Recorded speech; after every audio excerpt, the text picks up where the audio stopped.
সম্প্রতি কলকাতায় হামলা চালানোর হুমকি দিয়েছেন পাকিস্তানের প্রতিরক্ষা মন্ত্রী খোয়াজা আসিফ। আর খোয়াজা আসিফের সেই বক্তব্যকে ঘিরে ইতিমধ্যেই শুরু হয়েছে প্রবল চর্চা।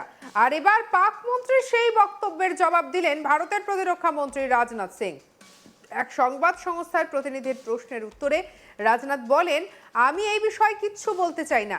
আমি শুধু বলতে চাই যে তারা যেন ভুলে না যায় যে ৫৫ বছর আগে ১৯৭১ সালে পাকিস্তান বাংলার দিকে কুদৃষ্টি দেওয়ার চেষ্টা করেছিল এবং পাকিস্তান দুভাগে বিভক্ত হয়ে গিয়েছিল। এক ভাগ পাকিস্তান হয়ে রইল আর অন্য ভাগ হলো বাংলাদেশ। এবারও যদি আমাদের বাংলার দিকে কুদৃষ্টি দেওয়ার কোনো চেষ্টা করা হয়, তার পরিণতি ভবিষ্যতে লেখা হবে এবং তা দেখা যাবে। এর প্রেক্ষিতে রাজনাথকে প্রশ্ন করা হয়, অভিষেক ব্যানার্জি বলেছেন যে বিজেপি বা মোদীর শীর্ষ নেতারা কিছুই বলছেন না।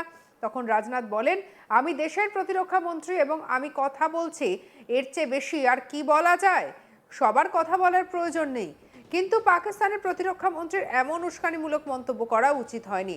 ৫৫ বছর আগে তার ফল হয়েছিল যে পাকিস্তান দুভাগে বিভক্ত হয়ে গিয়েছিল।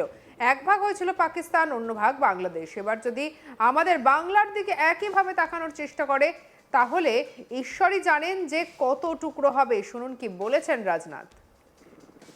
वैसे मैं कुछ बोलना नहीं चाहता हूं, लेकिन पाकिस्तान के डिफेंस मिनिस्टर ने जो स्टेटमेंट दिया उसके बारे में इतना ही कहना चाहूंगा कि उन्हें यह नहीं भूलना चाहिए कि आज 55 ईयर्स पहले 1971 में एक बार बंगाल की तरफ नजर उठाने की कोशिश पाकिस्तान ने की थी, तो पाकिस्तान के दो टुकड़े हो गए, एक पाकिस्तान रह गया, दूसरा बांग्लादेश बन गया। इस बार यदि हरकत की गई हमारे बंगाल की तरफ नजर उठाने की, तो उसका क्या परिणाम होगा यह भविष्य के गर्भ में ही लिखा हुआ है और इसका पता चल जाएगा। सर, अभिषेक बनर्जी की तरफ से कहा गया कि भाजपा की तरफ से, बड़े नेताओं की तरफ से, मोदी जी की तरफ से कुछ बोला नहीं जा रहा है पाकिस्तान के। मैं देश का रक्षा मंत्री हूं, मैं बोल रहा हूं। अब इससे ज्यादा क्या हो सकता है? यह आवश्यक नहीं है कि हर व्यक्ति बोले, लेकिन इस तरीके का प्रोवोकेटिव स्टेटमेंट पाकिस्तान के डिफेंस मिनिस्टर के द्वारा नहीं दिया जाना चाहिए, क्योंकि एक बार इसका खामियाजा वो भुगत चुके हैं। आज के 55 ईयर्स एगो, यानी 55 वर्ष पहले, उसका परिणाम यह हुआ कि पाकिस्तान दो टुकड़ों में खंड खंड हो गया, एक पाकिस्तान बना और बांग्लादेश। और इस बार ऐसी ही हमारे बंगाल की तरफ नजर उठाकर देखने की कोशिश की, तो कितने टुकड़े होंगे ये ऊपर वाला ही जानता है। এর মধ্যেই উল্লেখ্য যে উস্কানিমূলক কথা ছাড়া যেন পাকিস্তানের কোনো অস্তিত্বই নেই। একের পর এক বিতর্কিত মন্তব্য করেই চলেছেন পাকিস্তানি নেতা মন্ত্রীরা। আর এবার ফের একবার বিতর্ক উস্কে দিলেন পাকিস্তানের প্রতিরক্ষা মন্ত্রী খোয়াজা আসিফ। কলকাতায় হামলা চালানোর হুমকি দিলেন পাক প্রতিরক্ষা মন্ত্রী। সেই খবর আমরা পৌঁছে দিয়েছিলাম আপনাদের কাছে। এমনই হুমকি এসে পৌঁছেছিল কলকাতায়। ভবিষ্যতে কোনো সংঘাতের পরিস্থিতি তৈরি হলে পাকিস্তান কলকাতায় হামলা চালাতে পারে। উঠে এসেছিল সেই বক্তব্য, শোনাবো সেই মন্তব্য।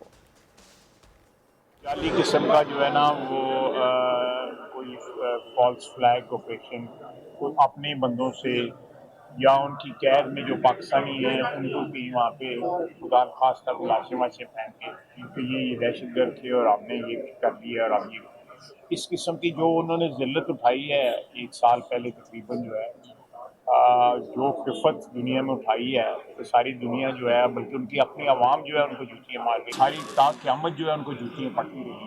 जिस तरह उनकी ये और हमारी ये फोर्स ने जिस तरह अंदर जाके उनको जो है कोर्ट चढ़ाई है, इस दफ़ा अगर उन्होंने कुछ इस किस्म का ड्रामा करने की कोशिश की, तो इंशाल्लाह ताला कलकत्ते तक कुछ आते आवा। ভারত পাকিস্তান সম্পর্কের টানাপোড়েন নতুন কিছু নয়। দীর্ঘদিন ধরেই দুই দেশের মধ্যে কূটনৈতিক উত্তেজনা, সীমান্ত সংঘর্ষ এবং পারস্পরিক অভিযোগ প্রত্যাখ্যাত চলে আসছে। কিন্তু সেই উত্তেজনার আবহে এবার আরও বিতর্কিত মন্তব্য করে শিরোনামে উঠে এলেন পাকিস্তানের প্রতিরক্ষা মন্ত্রী খোয়াজা আসিফ।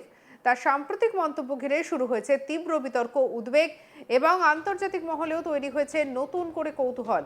শনিবার পাকিস্তানের শিয়ালকোটে সাংবাদিকদের মুখোমুখি হয়ে একাধিক চাঞ্চল্যকর দাবি করেন খোয়াজা আসিফ। তিনি বলেন, ভবিষ্যতে যদি ভারত পাকিস্তানের মধ্যে কোনো সংঘাতের পরিস্থিতি তৈরি হয়, তাহলে পাকিস্তান কলকাতায় হামলা চালাতে পারে। তার এই মন্তব্যে স্পষ্টভাবে উঠে এসেছে এক ধরনের আক্রমণাত্মক মনোভাব, যা স্বাভাবিকভাবেই উদ্বেগ বাড়িয়েছে। খোয়াজা আসিফের বক্তব্য অনুযায়ী ভারত যদি কোনো ফলস ফ্ল্যাগ অপারেশন চালানোর চেষ্টা করে, তাহলে তার জবাব হিসেবে পাকিস্তান কলকাতাকে নিশানা করতে পারে। ফলস ফ্ল্যাগ অপারেশন বলতে সাধারণত এমন এক ধরনের পরিকল্পিত হামলাকে বোঝানো হয় যেখানে হামলাকারী অন্য কারোর উপরে দোষ চাপানোর উদ্দেশ্যে নিজেদেরই কোনো ক্ষতি করে বা ঘটনা সাজায়। পাকিস্তানের প্রতিরক্ষা মন্ত্রীর দাবি, ভারত নাকি এমন একটি পরিকল্পনা করেছে যেখানে নিজেদের নাগরিকদের ব্যবহার করে বা পাকিস্তানি নাগরিকদের মধ্যে কোথাও নিথর শরীর ফেলে এটি সাজানো হামলার চিত্র তৈরি করা হতে পারে। ঠিক কি বলেছেন শুনবো। जाली किस्म का जो है ना वो कोई फॉल्स फ्लैग ऑपरेशन कोई अपने बंदों से या उनकी कैद में जो पाकिस्तानी हैं उनको भी वहाँ पे खुदा खास्ता लाशें वाशें फेंक के क्योंकि ये दहशतगर्द थे और हमने ये भी कर लिया और अब ये इस किस्म की जो उन्होंने जिल्लत उठाई है 1 साल पहले तकरीबन जो है जो फिफत दुनिया में उठाई है तो सारी दुनिया जो है बल्कि उनकी अपनी आवाम जो है उनको जूतियाँ मार गई, सारी क़यामत जो है उनको जूतियाँ पड़ती रही। जिस तरह उनकी ये फोर्स का हाल और हमारी ये फोर्स ने जिस तरह अंदर जाके उनको जो है खूब चढ़ाई है, इस दफ़ा अगर उन्होंने कुछ इस किस्म का ड्रामा करने की कोशिश की तो इंशाल्लाह ताला कलकत्ते तक पहुँचाते आवा। আর এদিকে কিছুদিন আগে তিরুবনন্তপুরমে ভারতের প্রতিরক্ষা মন্ত্রী রাজনাথ সিং বলেছিলেন, প্রতিদিন দেশের কোথাও না কোথাও কোনো না কোনো অংশে হয় জিহাদি ঘটনা ঘটছিল, নয়তো শহরগুলিতে বোমা বিস্ফোরণের খবর আসছিল। সরকারের প্রতিক্রিয়া কী ছিল? মোটা নথি জমা দেওয়া হয়েছিল, কিন্তু সেগুলোর ওপর কোনো ব্যবস্থা নেওয়া হয়নি। প্রধানমন্ত্রী মোদীর নেতৃত্বে কেন্দ্রীয় সরকার ক্ষমতায় আসার পর থেকে জিহাদি ঘটনা শুধু দমনই করা হয়নি, আমরা জিহাদের বিরুদ্ধে চূড়ান্ত ব্যবস্থা নিয়েছি। উরি হামলার পর সার্জিক্যাল স্ট্রাইক হোক, পুলওয়ামার পর বিমান হামলা হোক কিংবা পেহেলগামের ঘটনার পর সাম্প্রতিক অপারেশন সিন্দুর হোক, আমরা জিহাদের বিরুদ্ধে ব্যাপকভাবে অভিযান চালিয়েছি এবং সাফল্য অর্জন করেছি। বর্তমান ভারতে জিহাদের প্রতি জিরো টলারেন্স রয়েছে। সীমান্তের এপারে এবং প্রয়োজনে সীমান্তের ওপারের দিকেও এর বিরুদ্ধে ব্যবস্থা নিতে ভারত প্রতিশ্রুতিবদ্ধ। কি বলেছেন রাজনাথ সিং শুনবো। आए दिन देश के किसी न किसी हिस्से में या तो आतंकी घटना होती थी या फिर शहरों में बम ब्लास्ट की खबरें आती थी और उस समय सरकार का रिस्पांस क्या होता था? मोटे मोटे डोजियर सौंपे जाते थे जिन पर कोई एक्शन भी नहीं लिया जाता था। जब से सेंटर में प्रधानमंत्री मोदी के नेतृत्व में एनडीए गवर्नमेंट आई है, आतंकवादी घटनाओं पर न केवल लगाम लगी है बल्कि आतंकवाद के खिलाफ हमने डिसाइसिव एक्शंस भी लिए हैं। चाहे उरी अटैक के बाद हुई सर्जिकल स्ट्राइक हो, पुलवामा के बाद हुई एयर स्ट्राइक हो या अभी पहलगाम की घटना के बाद किया गया ऑपरेशन सिंदूर हो, हमने आतंकवाद के खिलाफ एक जबरदस्त प्रहार किया है और उसमें हमें कामयाबी भी हासिल की है। साथियों, आज का भारत आतंकवाद के खिलाफ जीरो टॉलरेंस रखता है। সঙ্গে রাখুন আজ তাক বাংলাকে। অন্যান্য খবরের জন্য সাবস্ক্রাইব করতে ভুলবেন না।